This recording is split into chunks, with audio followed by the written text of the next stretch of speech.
आवाज कम आ रही है। लग रहा है कि हम लोग अपनी बात को रख रहे हैं। कृपया ध्यान से शांति बना के इधर देखें। समूह किसे कहते हैं? समूह में दो या दो से ज्यादा लोग को जोड़ना, संगठित किया जाता है, उसे ही समूह कहते हैं।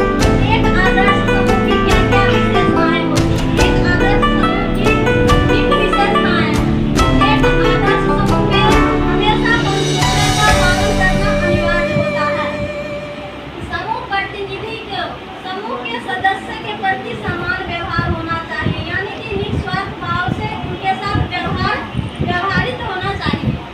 और दूसरा है, समूह के सदस्य के साथ निरंतर गतिशीलता बनी रहे। सभी सदस्य के प्रति जो भी निर्णय लिया जाता है, किसी भी समस्या को लेकर उसका सही पालन हो।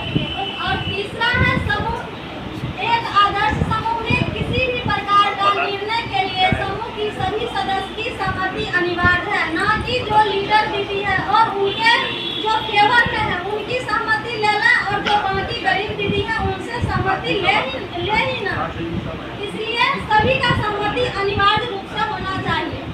कठिन से कठिन परिस्थिति में सभी समूह में पारदर्शिता होना एवं जागरूकता की भावना होना चाहिए, यानी कि समूह में किसी भी तरह की हम लोग जो निर्णय लेते हैं उसमें स्पष्ट होना चाहिए, किसी से छुपा छुपाइया ना होना चाहिए, सभी को सभी चीज की जानकारी होनी चाहिए। और है, समूह के सदस्य को समूह के प्रति आस्था होनी चाहिए, जिसके कारण सदस्य समूह को अपना आदर्श परिवार समझे और सही से समूह को सुचारू ढंग से व्यवस्थित ढंग से चलाए, ताकि वो एक आदर्श समूह में घोषित हो सके। अगर किसी का जोड़ना चाहते हैं छूटे हुए समूह को, वो जोड़ सकते हैं। साप्ताहिक बैठक, नियमित साप्ताहिक बचत, नियमित लेन देन और नियमित ऋण की वापसी और नियमित लेखांकन।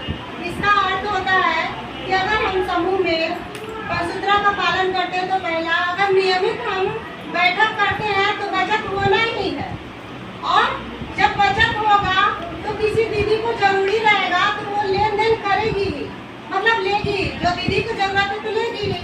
तो तीसरा तो लेन भी हो गया।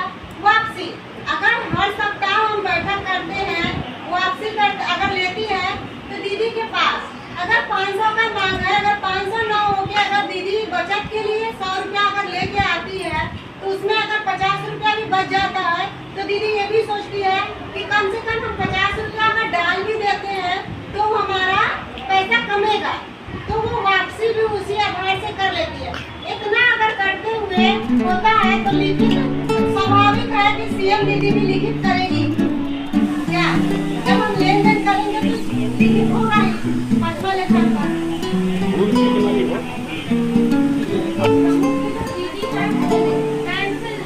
अपना लेन देन स्वयं करें, और जो भी सरकारी संस्था से जो लाभ होता है, दीदी एक दूसरे से आपस में मेल जोल लेकर वो सरकारी लाभ उठाए।